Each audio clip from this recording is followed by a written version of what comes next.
Hello and welcome to Device Casting Couch, Season 1, Episode 4. Today we'll be going over how a stranger may be jacking your sim, India going full facial, and a bit of good news from the IT industry. I'm Ryan, and joining me is John today. Again, Aaron cannot be with us. He is still on his business trip. John, why don't you lead us off here? Well, so we'll save the sim jacking story for a little later, but I want to talk about this ad fraud scheme caught by Google Chrome. So on the Google Chrome web store, where you get all your extensions, two of the most popular ad blockers have been caught doing this ad fraud. That is the ad block extension and the uBlock origin extension. Like I said, the two most popular. And basically what they were caught doing is what's called cookie stuffing. They would put these cookies associated with their affiliate links, and because you're using it, they would get affiliate clicks. So like anytime you go to a website and they have that affiliate cookie in there, like AliExpress, they did it for Booking.com, LinkedIn.com, Microsoft. So those different websites, they were hijacking commissions. So like, even if you were to click on someone else's affiliate link, because they put that cookie in there, they were stealing all that revenue associated with it. Okay, so they're stealing from these companies. No. So like the companies, like, it's just like, you know, with Amazon. Say you're watching a YouTuber, they have an affiliate link. That affiliate link has a cookie, so even if you don't buy that exact product and you buy something else on Amazon, they still get a kickback. Oh, because you went to the site. So these, gotcha. Through their link. Okay, that makes sense. So basically, these two extensions, because they have permission to your browser when you install them, they're stuffing these cookies for, like I said, Microsoft.com, AliExpress, Booking.com, and even if you click on someone else's link, because they already put that cookie in there, the revenue is going to the creators of those two extensions. Okay. That's so people are pretty salty about that. So which two were those? Which two extensions? It's like the main ad block one and the uBlock origin. Like, I personally use uBlock origin. Yeah, I have the ad block one. Oh no. And so I guess we're both contributing to this cause. So Google actually took them down from the store.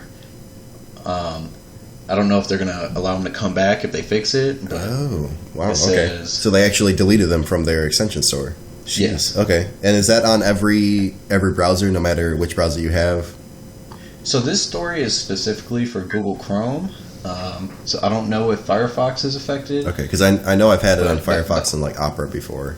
So just wondering if it changes, because obviously they have to change how it works with different browsers. So just wondering if it was the same across all, or okay. So as far as we know, it's only Google Chrome, as far as we know. Okay. Yes. Damn. All right. But it's interesting. This article at the bottom mentions that there is a precedence for criminal prosecution against this type of ad fraud, because apparently in 2014 there's an eBay affiliate marketer, Brian Dunning, who was sentenced to 15 months in federal prison for a $35 million cookie stuffing scam. Really? So there could be some kind of legal consequences if they decide to push through with it. Dang. Okay. So who would be like prosecuting them? Who would bring forth charges? Would it be the ad company, or I'm not sure. It doesn't. So who are they? But who are they like taking money from? Who's giving them money when someone clicks on the affiliate link? Oh no! So like AliExpress, Microsoft, Booking.com, they're the ones giving them the money. They're just stealing it from other people's affiliate links. That's the thing. Oh, okay. Okay, so it would then be the people who own the affiliate link then who would probably bring up charges. I'm not sure who would prosecute. I wonder if Google would, because it's their like platform. Possibly. So like, okay. It's just interesting that it says there's a precedence for that. Yeah, no, that I never knew you could get caught for something like that. Yeah, I mean, it sounds very, to me anyway, that sounds very like gray area kind of. I'm saying it's definitely like not, you know, it's not malicious. I would say it goes against like ethics. I wouldn't say it's like they're getting your information. Yeah, exactly. Yeah, it's not like malicious. They're not like trying to hack your computer, but it's still kind of shady.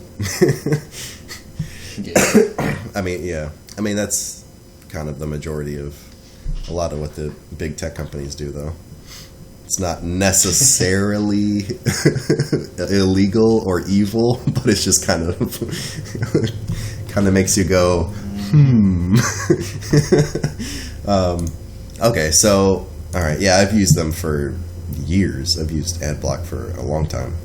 I think I talked about it previously, just blocking ads like on YouTube and stuff like that. I mean, I guess, wouldn't that fall in the same vein as, people say, oh, you use a free website so they can take your data? Wouldn't that kind of fall under the same vein? Like, yeah, you're using a free service. They have a donation page. I know AdBlock does. But like, I mean, how many people actually donate to that? So, I mean, they have to make money somehow to give you a free product. Well, I think that the problem is like, say if you're a YouTuber and you have an Amazon affiliate link, and you're trying to get revenue because they're providing a free product, you're stealing money from other people. Oh, true. Yeah. Providing a free product. Yeah. So it's not it wouldn't be a victimless crime then. That'd be a little more from the gray area toward the darker area then. Yeah. So they're actually stealing money from, or I guess skimming money off the top from someone else. Yeah, and they're saying because both add-ons have between 1.6 million weekly active users. Wow. That because of it, they'd say it's easily into the millions of dollars monthly that they could be making or causing damage to. Wow. That's a lot of money for a freaking extension. Jeez. That's what I'm saying. Yeah. Goodness gracious. All right. Well, let's go into the story I have here for surveillance in India, or India going full facial, if you prefer. So this one was kind of interesting. So we all know China has all the facial recognition through the CCTV in their country. They're very proud of it. And how it helps their country with crime and all that stuff. They're always being watched. Apparently, India wants to do the same thing. So I went over a bunch of articles and kind of condensed them into this page that I have here. So it starts, Prime Minister Narendra Modi's, I think that's how I pronounce his name, not really sure. His government will open bids next month to build a system to centralize facial recognition data captured through surveillance cameras across India. It would link up with databases containing records for everything from passports to fingerprints to help India's depleted police force identify criminals, missing persons, and dead bodies. The government says the move is designed to help one of the world's most understaffed police forces, which has one officer for every 724 citizens, well below the global norms. I actually looked into this, and for comparison, the U.S. is around 2 officers for around 700 citizens. The official report said around 2.5 officers per 1,000 in the U.S. So obviously, if you take off 300 from that, it'll be around 2. So they're less than half of the U.S.'s police force for a lot more people.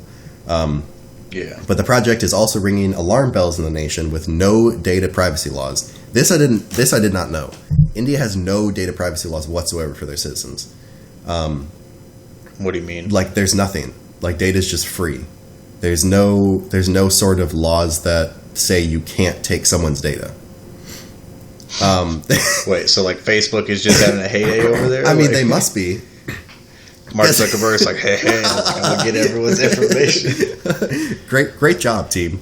I mean, there's, as far as I could tell, I mean, if I'm wrong on this, someone please correct me, but I could not find any viable legislation for blocking companies from just taking whatever data they want from their users. There are a few bills being pushed through the Indian Parliament, but none have been signed or anything like that. Nothing's been in effect. So there's a few that have been pushed up, which is a great start, but nothing has actually been implemented. And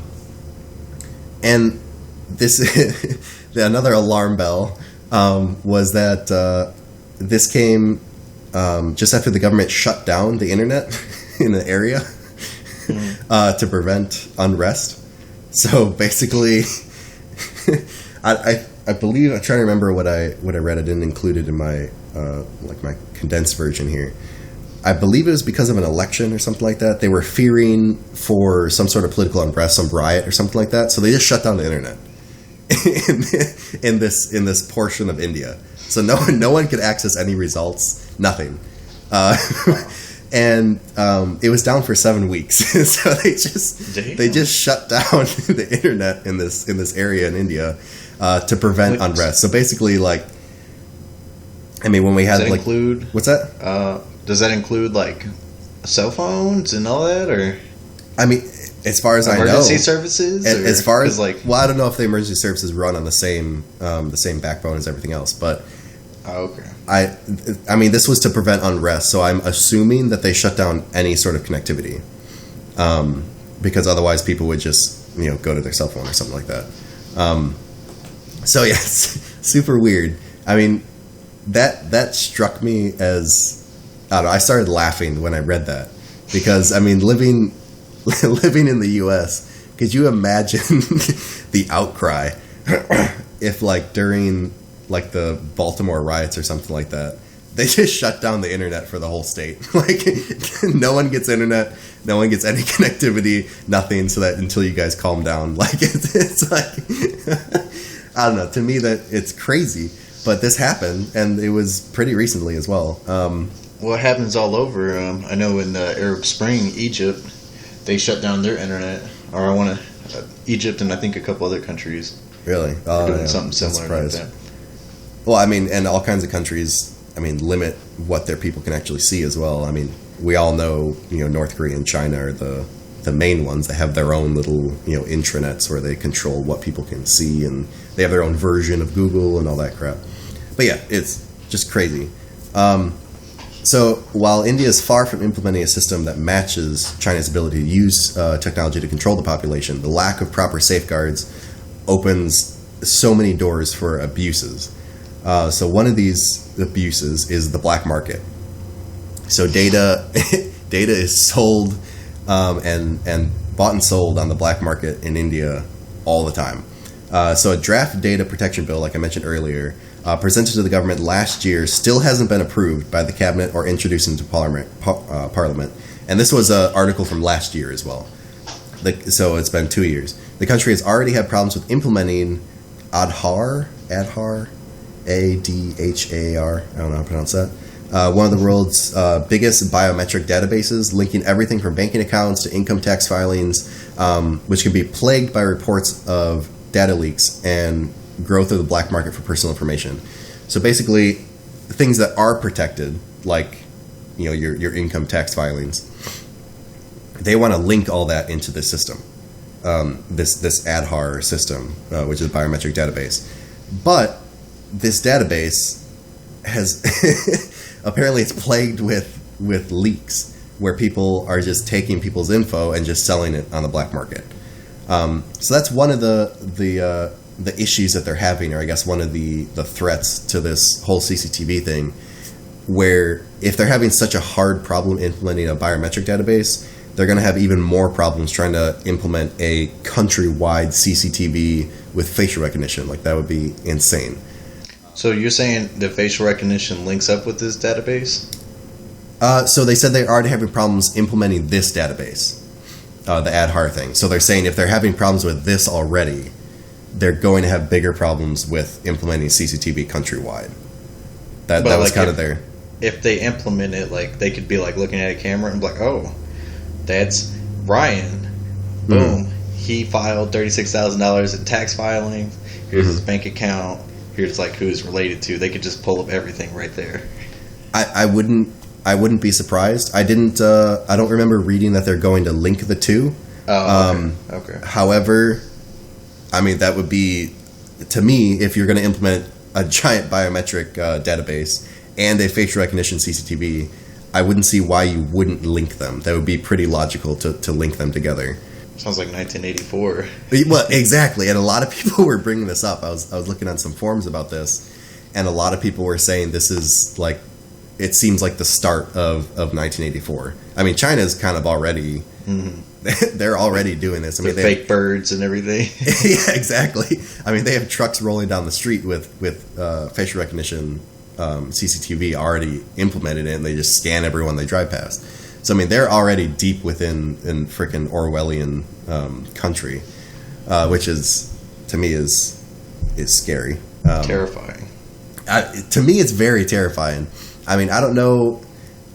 I haven't heard a whole lot from actual citizens of China. Like, I'll have to research that and see what they think about it. Because, I mean, to us, that's insane. Like, that's crazy. Like, that's basically anarchy. That's, a dystopian thought process. But to them, I mean, they're living it. So I would be interested to... I'd say some more authoritarian than anarchy. But Yeah, you'd be right. More authoritarian. Well, I mean, kind of, I guess now a dictatorship, because what's his face? Didn't he just sign himself as the... Didn't he just change the constitution to make himself the dictator of China now? Oh, I have no idea. You must know something I don't know. No, their president, I don't want to say too much in case I'm wrong, but I thought their president, he just changed their constitution, which basically he can be indefinitely president of China. There's no voting anymore. Was there ever voting? I believe so, yeah. Huh. I believe there was some sort of system where it was controlled by the people, or the people that the people elect or whatever. But yeah, I guess he just changed the constitution to make himself kind of the god of China. I think we should do an episode on China in the future. We should. There's a lot of stuff I'd like to talk about. Yes, and they're very implemented in their technology in their society. So that would be a really good episode. Definitely want Aaron there for that one, because he would have the political side of that. Yeah, but I think it was Aaron that told me about the president that changed the constitution. Anyway, we'll talk about that in the future. In case I'm wrong, just add allegedly before every sentence that I just said. So they're going to come for you. Yeah, I'll fix that in post. Yeah, they'll lump me in with the Wiggers. So another threat that they brought up is the surveillance threat. So a threat of a foreign spy is also persistent.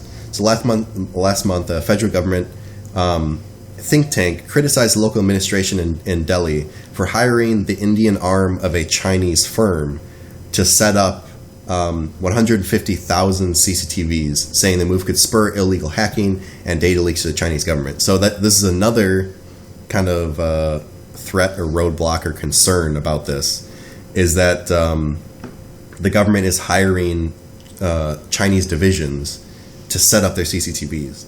And basically people are saying, obviously China is going to use this as a tool to spy on their neighbors, right? Mm-hmm. I mean, China don't really play nice with the people around them, and India is obviously no exception. So people are saying China's just going to use this as a tool, and then basically use it for whatever they want to, if they want to end up hurting them in the future. So Nalab Kishore, who headed a unit fighting organized crime in the state of Punjab until last year, had success against gangsters after he set up a system linking data from police stations across the state. So this is kind of a positive view of the CCTV thing. He said, quote, "A system that can identify criminals is invaluable. Facial recognition is a powerful tool." He is now the Deputy Inspector General of the Indo-Tibetan Border Police.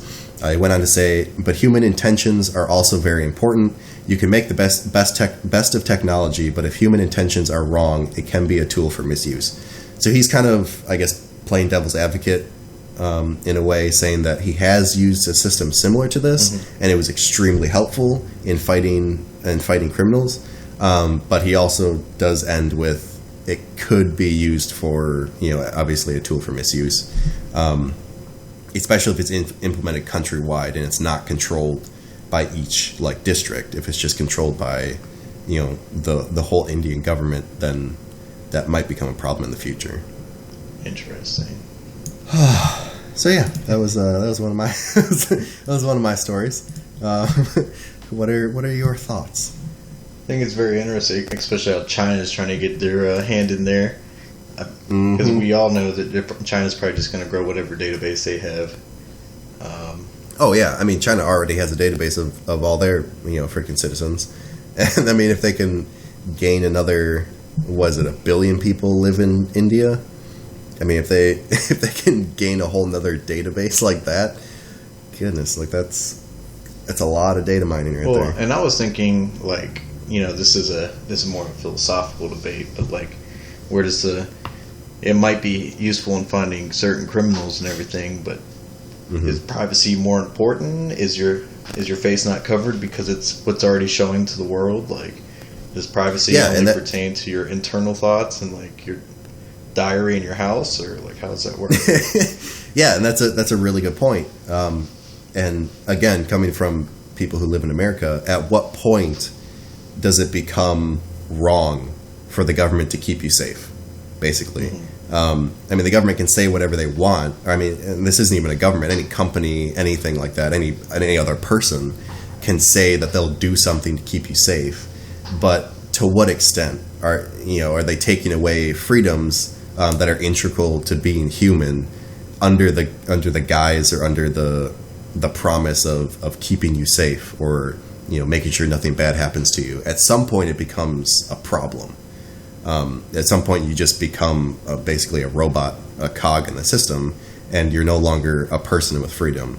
You're being kept safe at all times by, whomever, the government, a company, or your next door neighbor. But at what point does it become wrong, I guess? So who was it? Benjamin Franklin or Thomas Jefferson? He was like, those who sacrifice liberty for security deserve neither, or something along those lines. Yep, that was Benjamin. Yep, Benjamin Franklin. Yeah, and I definitely agree with that. That it's very true. Like, if you're willing to give up everything just to keep yourself safe, and then we're not saying the basics of a society like having a police force or something like that, but just giving up everything, giving up your human rights basically just for a bit of safety from the government or whatever. It's nonsense. It's nonsensical. It's illogical to do that. Well, kind of tied into this, like Hong Kong, like has been increasingly seeing China trying to take them back and change stuff, even though they promised when Britain gave up control in '97 that they wouldn't really change all that much. So like, there's a ton of protests going on in Hong Kong, and I don't think. Wait, for people that want to stay as a part of Hong Kong, or that want to go back to China? So, like, China's enforcing all this stuff on Hong Kong. I don't have the article pulled up. I was just kind of mentioning it. Okay. Because I haven't read too much about it, but I know, like, they've been imposing all these things on Hong Kong, and the people there, they act like Hong Kong is a separate government than China. They have all this separate stuff. Like I said, Britain owned them up until 1997. And then, yeah. So they're used to this more Western democratic lifestyle, and then China's coming in and trying to change stuff, and so there's all these protests, and it's a little bit of a so cluster. Like if they don't keep fighting, they're going to see them essentially being taken over by China. Yeah, that would not be good. I mean, yeah, China. When we say stuff about China and stuff like that, it's not against the people of China. It's mainly how the government is conducting themselves, and that would be very bad if Hong Kong fell to China, because that would be, I don't know. Not only would China have more people and land to control, but set up all this stupid CCTV stuff, but that would also be another kind of a satellite democracy in the midst of this giant communist country that would fall, and that would not be good at all. But that's my opinion. So what else do you have, John? So I was going to talk about my sim jacking story, and basically, researchers found this vulnerability that's been undetected and potentially has been around for I believe 9 years. So all SIM cards are essentially tiny computers that receive everything before your phone gets it, like SMSs, phone calls, everything like that. Mm-hmm. So they found if they send a thing called a silent SMS, where only your SIM card gets it and your phone doesn't get notified, they can take control of the SIM and have a lot of access. So inside the SIM is this thing called the SAT browser, and it's embedded in most SIM cards used pretty much globally. At least 30 countries use this. And it was originally intended to add some kind of a value-added service, like managing your subscriptions, basic services, so you can add stuff to your what's that called? Like your plan, your mobile plan, so you can just monitor that. That's the whole point. Yeah.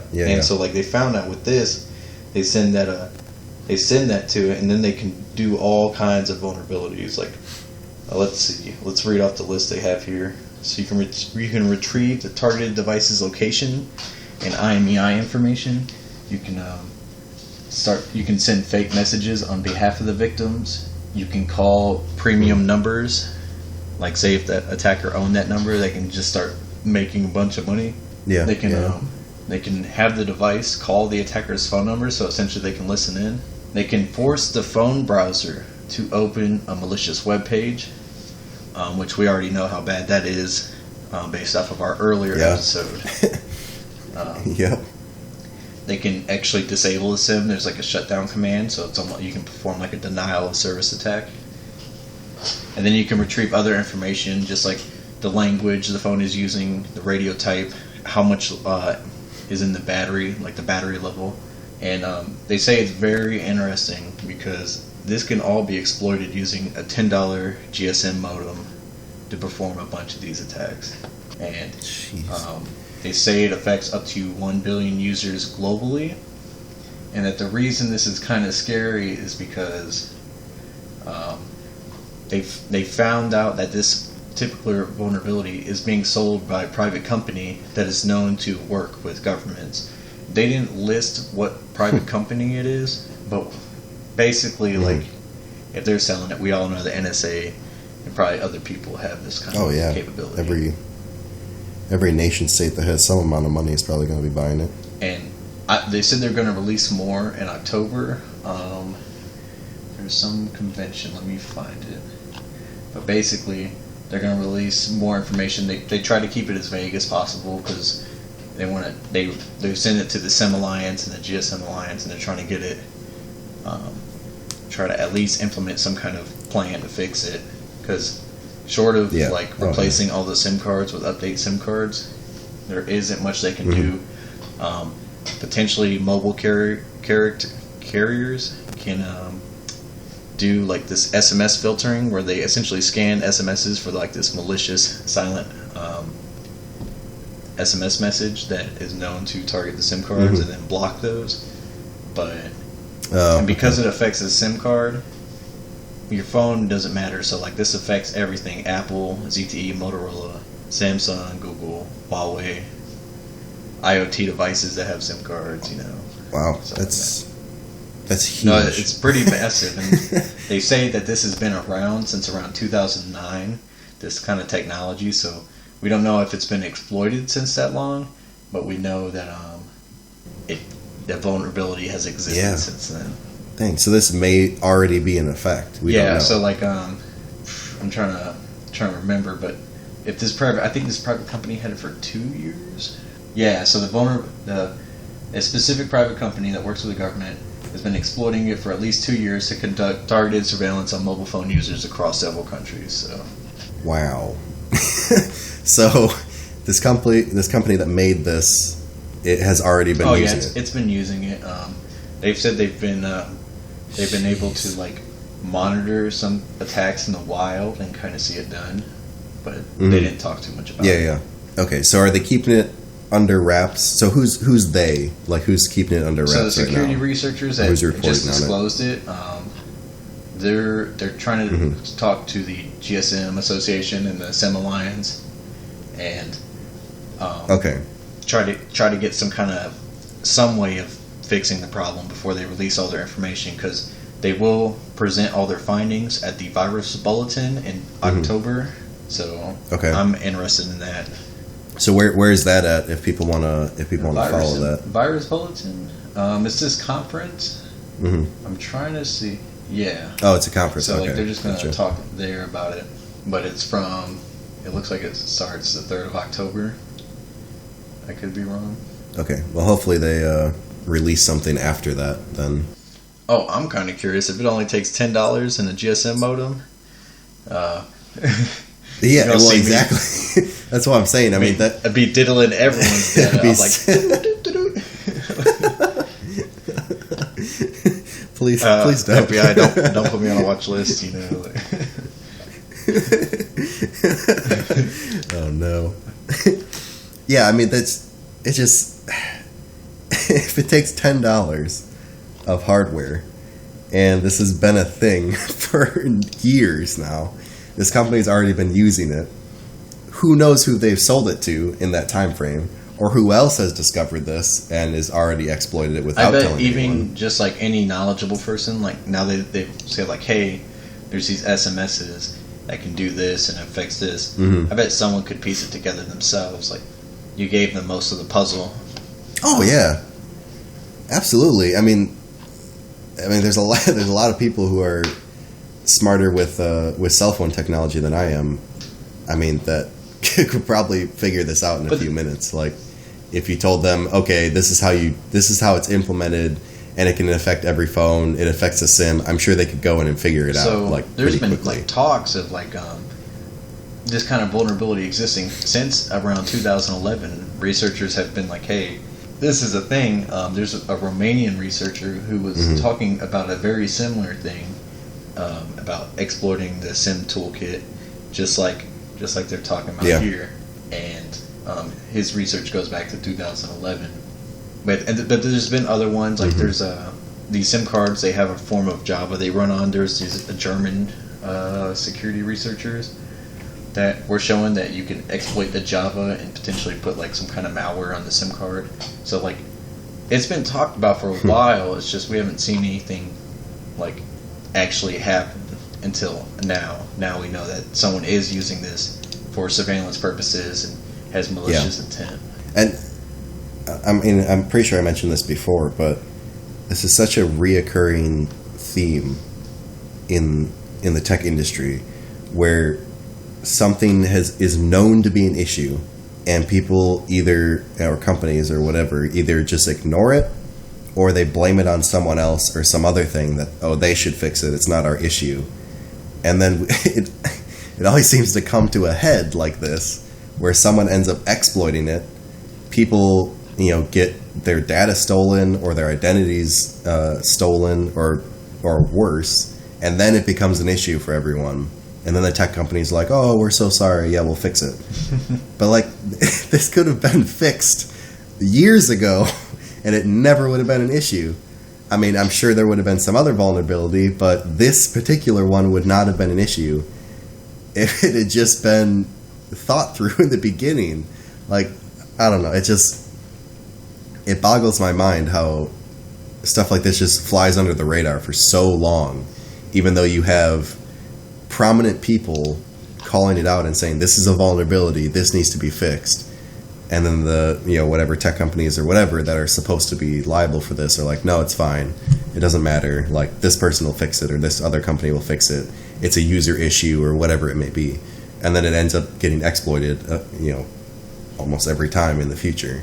I don't know, so, like, some people, like, they heard the list I read off earlier, they might think, oh, this isn't that big of an issue. But, like, the main ones that stick out are that can retrieve the targeted device location and IMEI information. We already know how important those two things are.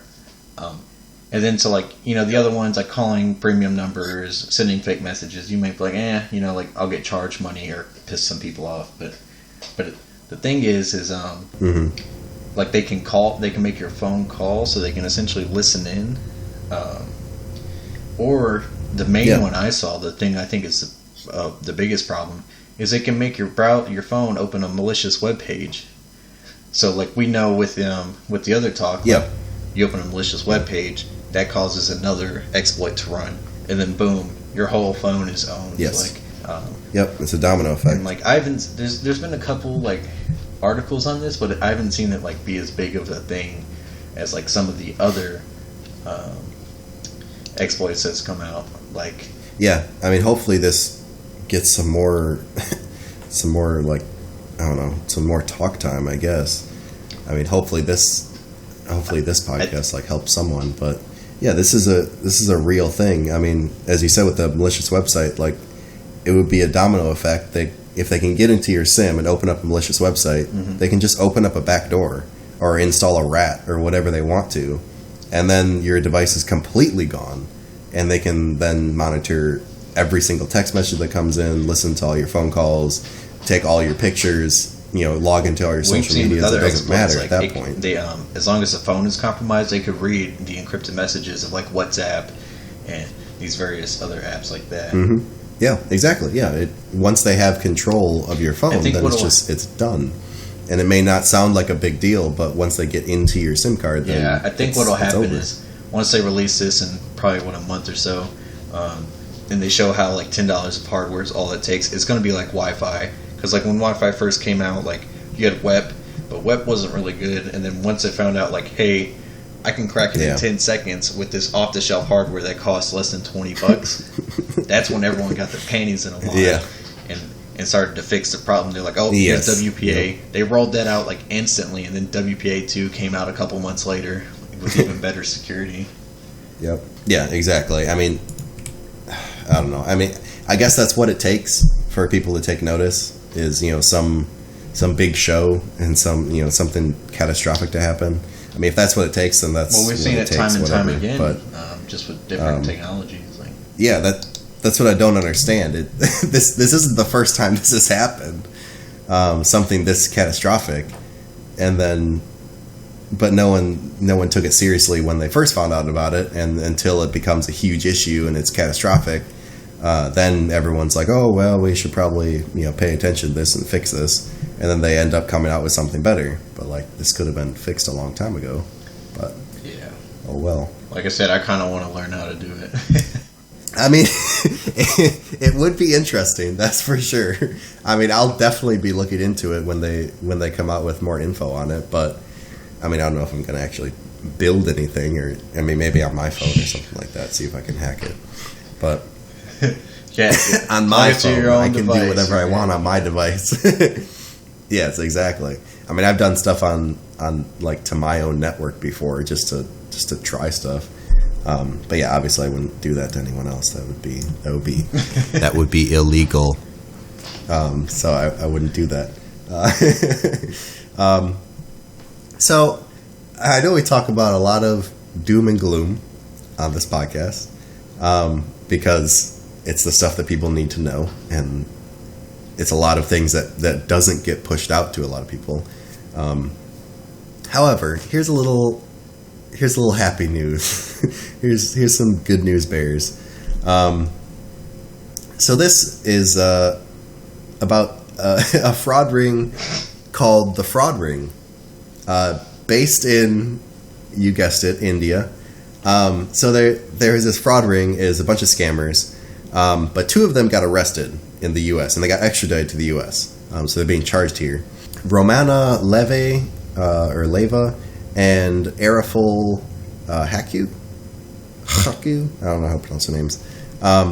They're being charged for participating in a conspiracy that for several years exploited elderly victims by remotely accessing their computers and convincing victims to pay for computer service that they did not need, and were never actually provided. In total, the conspiracy generated more than $10 million in proceeds from at least approximately 7,500 victims. So U.S. Attorney Jeffrey S. Berman said, quote, as alleged, these defendants participated in a sophisticated fraud scheme that preyed on the elderly. The conspirators allegedly caused pop-up windows to appear on victims' computers, pop-up windows that claimed falsely that a virus had infected the victim's computer. Through this and other misrepresentations, this fraud scheme deceived thousands of victims, including some of society's most vulnerable victims, into paying a total of more than $10 million, end quote. So this started in March 2015 through December 2018, Leve and Haku were members of a criminal fraud ring, and it just says in parentheses, the fraud ring. So, I mean, not very creative with the naming scheme there. Based in the United States and India, both were arrested in September, and each charged with 1 count of wire fraud and 1 count of conspiracy to commit wire fraud, each of which carries a maximum sentence of 20 years in prison. But of course, the judge will decide that. Mr. Berman praised HSI's El Dorado Task Force Cyber Intrusion / Cyber Fraud Group for its outstanding work on the investigation and the NYPD for their assistance on this case. He added that the investigation is continuing. This matter is being handled by the office's Complex Frauds and Cybercrime Unit, assisted by United States Attorney Michael D. Neff, and he is in charge of the prosecution. So just a little sprinkle of good news for you. And the main reason for this is I get these scam things all the time. Not really on my computer, because obviously usually gotta go to some sort of shady place and click on some links. But so, I mean, usually if you want pop-ups on your computer, you gotta go to some pretty shady places, which I don't usually frequent. But I do get this all the time on my phone. I get robocalls almost every day. It's really bad. Even with the integrated like scam calling software that some companies are installing on their phones, they'll pop up like the caller ID. They'll pop up and say scam likely or whatever. I know a lot of companies have been doing that, but a lot of these scammers are now just spoofing numbers from your local area, so they don't pop up as being likely spam or whatever. So it's because it's from your local area. You think, oh well, this might be one of my friends. This might be someone I don't have in my contacts or something like that. And you answer it, and then they tell you, which no joke, I got a call a few days ago that said your Social Security number is going to be canceled. Like the federal government would ever let that happen. No, they told me, and obviously he had a very thick Indian accent, but he said, your Social Security number is going to be canceled if you don't. I apologize, that's in poor taste, but that's what he sounded like. So he said my Social Security number was going to be canceled if I didn't act immediately, and I needed to speak with one of their managers, or I think he called them an agent or something like that, some fancy word. And he was like, if you talk to them, they can make sure that your Social Security number doesn't get canceled. Obviously, I hung up and was mildly pissed off. But this keeps on happening. It's like that specific call with that specific scam, probably once a week, probably for that one. The other ones are the normal extended warranty, all that crap. But it drives me up a wall, the amount of calls that I get and people that I know get. And it seems like nothing's being done about it. But just to give you a little ray of hope here, 2 people obviously were arrested for this and extradited back to the U.S. because that's where the victims were, which is a huge thing. Because normally these countries, as we said before, India doesn't really have any data protection laws. They don't have a lot of stuff to prosecute scammers with. So usually not much is done about it. And not much can be done because they're in a different country. But the fact that they were extradited back to the U.S. to be prosecuted is pretty big. Because that means the U.S. then has jurisdiction over what happens to their citizens, which should be the case. But a lot of countries just don't have the time to do that. I think it's interesting that India is working together with the U.S. and actually extradited them. Yes, and I thought that was a huge. I don't know. For me, that's pretty good. That's a big ray of hope. Just for 7,500 to some people that may not sound like a lot, and in the grand scheme of things, it really isn't. But from those 7,500, they got $10 million. That's a lot of money from that small amount of people, which means they had to be taking a lot of money from them. But yeah, this happens all the time. The scams happen all the time. We all know the old emails of the freaking Nigerian prince, emailing you asking for you to for you to wire him some money. And that still happens, of course, but Google actually implemented a couple of filters that have filtered a lot of spam emails out. I barely get any spam emails anymore. And I used to a lot when I first set up my Gmail account. That was a lot of years ago, but they've gotten a lot better with the email side. But this call scamming is really a huge thing, and these pop-up windows on people's computers is also a big thing.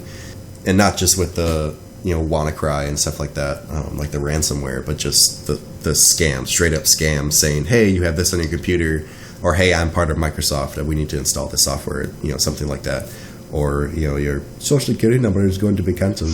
Like something as stupid as that. I mean, some people might fall for that. Some people may not know any better, and it's not really their fault. Obviously, people should try to educate themselves as much as possible, but some people just don't have that knowledge. And when they're taken advantage of when they don't know or they're ignorant to a certain topic, that's not right. That's wrong. And those people should be held responsible. Thoughts?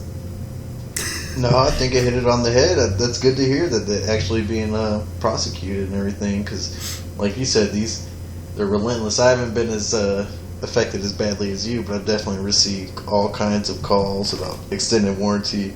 And the funny thing it wasn't until I actually got a warranty on my car that I got extended warranty calls. So. Oh, really?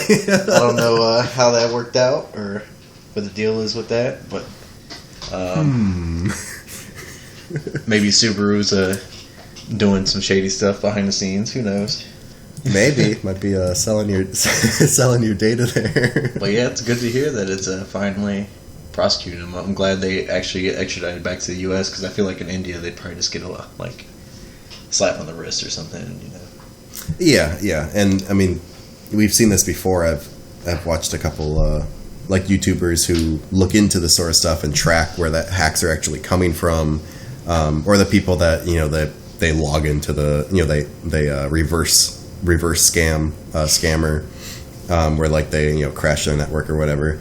But for the most part, these people say that there's not much that can be done because they're in a different country that aren't governed by the same rules. And the internet's it's not really anymore, but it's still pretty much a no man's land. I mean, there's not a lot. No one really controls the internet. So if you're reaching out to someone over the internet and trying to scam them into doing something that is obviously illegal in that country, but not in the country of origin, it's a huge, kind of a huge gray area. But yeah, I am also glad that something's actually been done about this, and I had no idea that there was actual task force for this. I thought it was just the FCC? Is that the? I believe so. Yeah, they're the ones that kind of monitor the internet and everything. Yeah. But they really don't I believe it's FCC. The cyber tracking these people down. From my understanding, usually there is a joint cyber task force. I believe Interpol has one, and then obviously the FBI and CIA and stuff like that. Mm-hmm. Yeah, to my knowledge, I had only known that the FCC was tracking all of it, because you can go on their site and you can fill out a form with basically the number. If you get a scam call, you can go on their website and you can fill out a form that says the number that called you, what they said, what they wanted from you, blah blah blah, all that sort of stuff. But yeah, I didn't know that there was anyone looking into scam calls, because at the end of the day, it doesn't really seem like it's a big deal. It's super annoying and it pisses me off. But to most people, they're just kind of oh, yep, got another scam call, whatever. But I mean, they're making a lot of money off of people who are falling for this. $10 million, that's a lot of money in that short amount of time. 2015, 2018, that's a lot of money. But yeah, there are people that fall for this, and obviously, I think it's important that they notice that they're preying more on elderly victims. Obviously, some of them could be, beginning stages of dementia or whatever, just losing their mind, and or who knows what, and then they're just more more gullible. I've noticed a lot of elderly people, and so they'd just be more susceptible to give money up to scammers or whatever. Oh yeah, especially since they're not super familiar with how the internet works. I know a lot of elderly people they're very involved in technology, and they have the newest iPhones and stuff like that. and they love it and they love learning about it. But most elderly people, from what I've seen, they don't know a whole lot about it. They didn't grow up around it. It was something that was implemented much later in life. And to us, it might seem silly. Like I said before, you're just like, oh, I got another scam call, whatever. Like, oh yeah, they're really gonna cancel my Social Security number. But to an elderly person who doesn't have that sort of knowledge, it wasn't it wasn't something that was integrated into their childhood. They might freak out about that, and they might take it seriously. Like they said, or like U.S. Attorney Berman said, these are some of society's most vulnerable members.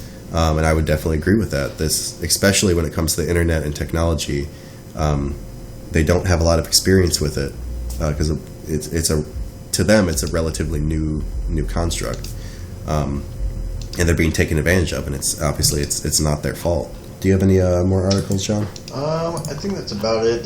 We can talk about the small one, but basically there's a petition signed against the Equifax data breach settlement that say they should do better. They should hand over more money because essentially what they got promised in the settlement isn't all that much when you consider how many people are affected. So who's filing? So it's this? a Change.org's petition, and it's to bring proper justice to all consumers that were affected by the data breach. Because, like we've talked about before, it's over 150 million customers, and they think that this petition, it's in response to the $700 million settlement, but when you look at how much is actually going to people affected, because they like to say that you can receive up to $125 or the free identity theft monitoring. People aren't like, they don't think that's acceptable. This is one of the biggest credit agencies. You think private security and privacy would be at the forefront of what they do, but obviously when we've already talked about it, but we know that's not the case. Yeah, and anyone who's interested in more in-depth look into this, or if you haven't heard I believe there's a second episode, if you were affected by this and you haven't heard the full coverage of it, definitely check out our second episode. But I definitely agree that not enough is being done, and this is, it's happened time and time again. What year has gone by in the past 5 or so years, 5, 6, 7, maybe 10 years, that there hasn't been a major data breach out of a company?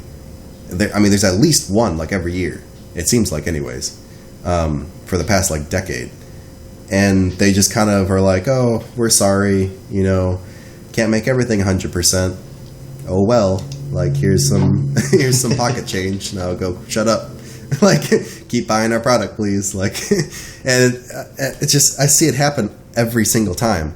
And obviously, we're both familiar with IT security. Nothing is 100%. It's all risk mitigation. It's never risk elimination. And I understand that. But it just seems like they don't take enough responsibility. This, as you said, it was a huge data breach. It was massive. And then they're like, well, we'll give you free identity theft protection, or $120, which you may not even get, by the way. But yeah, I don't know. Like Ryan was saying, just listen to our other episode and talk more about it, because I think Aaron really went in depth with it, and we all chimed in, and there's a lot of information to that. Yeah, Aaron did a really good story on that. He looked into the finances behind it and how they're actually implementing their restitution, if you can call it that. But yeah, no, I haven't seen a whole lot come out of change.org, but I hope this at least pushes it to some sort of forefront, and maybe get some more coverage on this, because I definitely agree it's not enough. I don't mean to sound petty or anything like that, but it's really not. This happens too often to just be brushed aside by these giant companies like this. I don't know. It's just it's not good. It's not good business practice. Yeah, and in part of the petition they say, the FTC should be embarrassed for even suggesting that this offer is acceptable. And, just like they're saying, it's not even that good, and most people won't even see the cash settlement depending on how many people claim it. It's just horrible. Exactly. Yeah. Like I was saying earlier, you may not even get your $125. You might just get $1, if that. Exactly. or you might get nothing. But yeah, we go over that in depth in our other episodes, so definitely give that a listen. I think that's it for this episode. Hopefully, Aaron will be back in the future. We have a couple larger stories that we're kind of saving for then. But hopefully he's back in the future. Otherwise, it'll just be me and John. And we'll keep make sure to make it slightly more offensive every episode. Yeah, we started with Uyghurs in China. We're just getting slightly more offensive as time goes on. Would you say we need India going full facial? Need Aaron. Like we're just get as most provocative as we can, you know. So anyway, we'll see you next time. Bye.